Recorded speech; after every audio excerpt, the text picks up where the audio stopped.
ಸಂಸ್ಥೆಯ ಬಲವಾದಂತಹ ಅಧ್ಯಕ್ಷರಿಗೆ ಕೈ ಬೆರಳುಗಳನ್ನು ಮುಗುಳುಗಳನ್ನಾಗಿಸುತ್ತಾ, ಕಾರ್ಯದರ್ಶಿಗಳಿಗೆ ಮುಡಿವಾಗುತ್ತಾ, ಅಭ್ಯಾಗತ ಪ್ರಮುಖರೆಲ್ಲರಿಗೂ ಕೂಡ ಹೃದಯದಿಂದ ನಮಿಸುತ್ತಾ, ನಮ್ಮ ಜೊತೆ ಇರುವಂತಹ ಶ್ರೇಷ್ಠ ಕಲಾವಿದರವರನ್ನು ಪರಿಚಯಿಸುವಂತಹ ಮಹಾಭಾಗ್ಯಕ್ಕಾಗಿ ಸಂತಸ ಪಡ್ತಾ ಇದ್ದೇನೆ.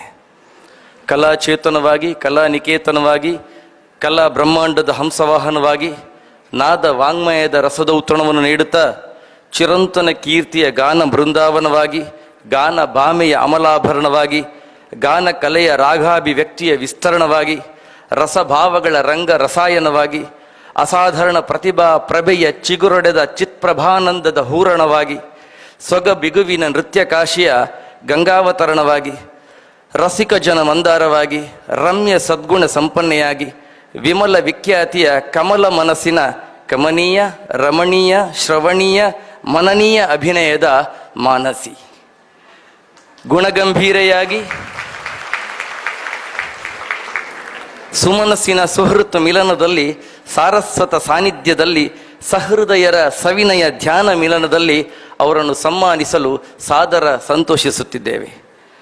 ಪರಮಗಾನ ರಮವನಧಿಯಾಗಿ, ಸಚ್ಚರಿತ ಮಾಧುರ್ಯದ ಸಚೇತನವಾಗಿ, ಪ್ರತಿಭಾ ಬ್ರಹ್ಮನ ಅನುರಕ್ತಿಯ ಅನುರಣನವಾಗಿ, ಪದ ಸೌಗಂಧಿಕೆಗಳ ಉದ್ಯಾನವಾಗಿ, ಛಾತ್ರವತ್ಸಲರಾದ ನನ್ನ ಗುರುಗಳಾದ ಮುರಳೀಧರ ಉಪಾಧ್ಯಾಯ ಶಾರದಾ ದಂಪತಿಯ ಮಗಳಾಗಿ, ಕೊಡವೂರು ಸುಧೀರ್ ರಾವ್ ಅವರ ಮನದನ್ನೆಯಾಗಿ, ಪ್ರತಿಭಾ ಖನಿ ಸುರಭಿಯ ಮಾತೆಯಾಗಿ, ನೃತ್ಯ ನಿಕೇತನ ಕೊಡವೂರು ಮೂಲಕ ಅನೇಕ ಶಿಷ್ಯರಿಗೆ ನೃತ್ಯ ಗುರುವಾದ ನಿಮಗೆ ಅರಿವೆಯೇ ಅರಿವು, ಅನ್ನ ಹಸು ಅಮೃತ ಅನಿತರ ಸಾಧಾರಣ.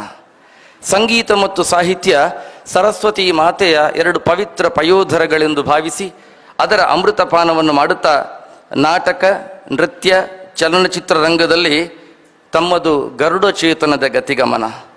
ಯೂಟ್ಯೂಬ್ ಮೂಲಕ ಯೂತ್ಗಳ ಮನ ಗೆದ್ದಿರುವಂಥ ತಾವು ಆಕಾಶವಾಣಿ ಹಾಗೂ ದೂರದರ್ಶನ ಕಲಾವಿದೆಯೂ ಹೌದು. ಅಂತಾರಾಷ್ಟ್ರೀಯ ಖ್ಯಾತಿಯನ್ನು ಪಡೆದಂತಹ ಕಾಂತಾರದ ಕಮಲಕ್ಕನಾಗಿ, ರಿಸರ್ವೇಷನ್, ಅಮ್ಮನ ಮನೆ, ಬಾನಾಡಿ, ರಮ್ಯ ಚಿತ್ರಕಾಲ ಎಲ್ಲದರಲ್ಲಿಯೂ ತಮ್ಮ ಅಭಿನಯ ದೃಶ್ಯ ಕಾವ್ಯವು. ಸೌಜನ್ಯ, ಸೌಶೀಲ್ಯ, ಸೌಮನಸ್ಸುಗಳನ್ನೇ ಸಂಸಾರವಾಗಿರಿಸಿಕೊಂಡು ಕರ್ತವ್ಯದಲ್ಲಿ ಶರದಿ ಗಂಭೀರರಾಗಿ, ಸ್ನೇಹಪೂರರಾಗಿ ತಮ್ಮನ್ನು ನೆಚ್ಚಿಕೊಂಡ, ಒಪ್ಪಿಕೊಂಡ, ಅಪ್ಪಿಕೊಂಡ ಸುಮನಸ ಸಂಸಾರ ಹಲವಾರು. ವಿನಯಾವತಾರವಾಗಿ ಮಗು ಬಗೆಯ ಮನಸ್ಸನ್ನು ಹೊಂದಿರುವಂತಹ ತಾವು ಸಂಸ್ಕಾರ ಭಾರತೀಯ ಭಾಗ್ಯ ಬೃಂದಾವನವಾಗಿ, ಶ್ರುತಿ ಸುಮದ ಮಧುವ ನೀಂತಿದ ಗೇಣದ ಅಲರ್ವಕ್ಕಿಯಾಗಿ, ಭವ್ಯ ಗುಣಯುತ ಭಾವ ಸರಸ ವಾರಿಧಿಯಾಗಿ, ಭಾವಗೀತೆಗಳಿಗೆ ಮೈಯಾಗಿ, ನವರಸಗಳ ಧ್ವನಿಯಾಗಿ, ಅಭಿನಯದ ಗಣಿಯಾಗಿ, ನೃತ್ಯ ವಿಲಾಸದ ಮಣಿಯಾಗಿ, ಆ ಕ್ಷೇತ್ರದ ಹಿಡಿತ ಬಿಡಿತಗಳ ಬಿಚ್ಚಿಡುವ ನುಡಿಯಾಗಿ, ಉಡುಪಿ ಕೊಡವೂರಿನ ಮುಡಿಯಾಗಿ, ಮಗು ಮಾತಿಗೆ ಬಿಡಿ ಬಿಡಿಯಾಗಿ, ಚೆಲು ನಗುವಿನ ಗುಡಿಯಾಗಿ, ಒಣಗಿದ ಒಡಲನ್ನು ರಸದ ಕಡಲಾಗಿಸುವ, ಮುರುಟಿ ಕರಟಿದ ಕರುಳನ್ನು ಮಲ್ಲಿಗೆ ಅರಳಾಗಿಸುವ, ಸೊಗ ಸಂತಸದ ಸೊಗೆಯುಣಿಸುವ ಮಾನಸಿ ಸುಧೀರ್. ವಾಣಿ ನಲಿವಳು ರಸನದಲ್ಲಿ, ಬಗೆಗಾಣುವಳು ದಿಟಮತಿ ಮಯೂರದ ಬಾನೆಯಲ್ಲಿ ರಂಜಿಸುತ್ತಾ ನಿಮ್ಮೊಳು ಪ್ರಾಣ ಧರಿಸಿ, ಪೊಗಳಳು ಅಸದಳ ಮಂಗಲತ್ವವೇ ಸೊಗೈಸುವ ನಿಮ್ಮಮಲ ಕಾರ್ಯದ ಬಯಗೆ ಬಣ್ಣಿಸಲರಿದು, ಸಾವಿರ ನಾಲಿಗೆಯ ಮಹಾಶೇಷನಿಗೂ ವರ್ಣಿಸಲಸದಳವಾದ ತಮ್ಮ ವಿರಾಟ ವ್ಯಕ್ತಿತ್ವವನ್ನು ಈ ಕಿರುನಾಲಿಗೆಯ ವಾದ್ಯರಾಜ ನಿರ್ದಿಷ್ಟ ಸಮಯದೊಳಗೆ ಹೇಗೆ ಹೇಳಿ ಮುಗಿಸುವುದು? ಒಂದಿಷ್ಟನ್ನು ಹಾರಿ ಹಾರಿ ಹೇಳುವ ಪ್ರಾಮಾಣಿಕ ಪ್ರಯತ್ನ ಮಾಡಿದ್ದೇನೆ.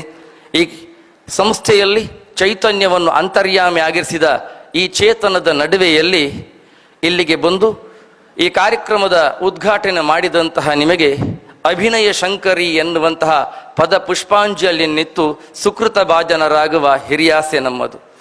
ಶಂ ಕರೋತಿ ಇತಿ ಶಂಕರ ಅಂತ ಈಶ್ವರನನ್ನು ವರ್ಣಿಸುತ್ತಾರಂತೆ. ಶಂ ಎಂದರೆ ಶುಭ ಎಂದರ್ಥ. ಮಕ್ಕಳ ಮಗು ಮನಸ್ಸಿಗೆ ಶುಭವನ್ನು ನೀಡುವಂತಹ ಮಗು ಮಾತಿನ ಮೂಲಕವೇ ಎಲ್ಲರ ಹೃದಯ ಸಾಮ್ರಾಜ್ಯದಲ್ಲಿ ಸ್ಥಾನ ಪಡೆದಂತಹ ಕಲಾವಿದೆಯಾಗಿ, ಅಭಿನಯ ಶಂಕರಿಯಾಗಿ, ನಗೆಯ ಮಲ್ಲಿಗೆಯಾಗಿ, ಸೊಗದ ಚಂದ್ರಿಕೆಯಾಗಿ, ಬಿಗೆ ಒಡೆದು ಚಿರಕಾಲ ಬಾಳಿ ಎನ್ನುವಂಥ ಹರಕೆ ಹಾರೈಕೆಯೊಂದಿಗೆ ಗೌರವಿಸಿ, ಗೌರವಾದರ ಪ್ರಣಾಮಗಳ ತುಲಾಭಾರದೊಂದಿಗೆ ಅಭಿನಯ ಶಂಕರಿ ಎನ್ನುವಂತಹ ಬಿರುದನ್ನಿತ್ತು ನಮ್ಮ ಸಂಸ್ಥೆಯ ಕಲಾ ಪೋಷಕರು, ಕಲಾರಾಧಕರು, ಕಲಾಪ್ರಿಯರು ಆಗಿರುವಂತಹ ಅಧ್ಯಕ್ಷರಾದಿಯಾಗಿ ಅವರಿಗೆ ಹಿಮ್ಮೇಳವಾಗಿ ನಿಂತು ಆ ದರ್ಶನ ಸುಧಾಪಾನದಿಂದ ಯಥಾಶಕ್ತಿಯಾಗಿ ತುಷ್ಟಿಯನ್ನು ಪುಷ್ಟಿಯನ್ನು ಶುದ್ಧಾ ಭಕ್ತಿಯಿಂದ ಸದಾ ತೊಡಗುತ್ತಿರುವಂತಹ ಕಾರ್ಯದರ್ಶಿಗಳಾದ ಶ್ರೀಮತಿ ರಶ್ಮಿತಾ ಜೈನ್ ಅವರ ಜೊತೆ ಸೇರಿರುವಂತಹ ಎಲ್ಲ ಕಲಾದ್ಯುಮಣಿಗಳು ಮಾನಸಿ ಸುಧೀರ್ ಅವರನ್ನು ಗೌರವಿಸಬೇಕು, ಅಭಿನಂದಿಸಬೇಕು, ಅಭಿವಂದಿಸಬೇಕು. ಭೂಯೋ ಭೂಯೋ ನಮಾಮ್ಯಹಂ.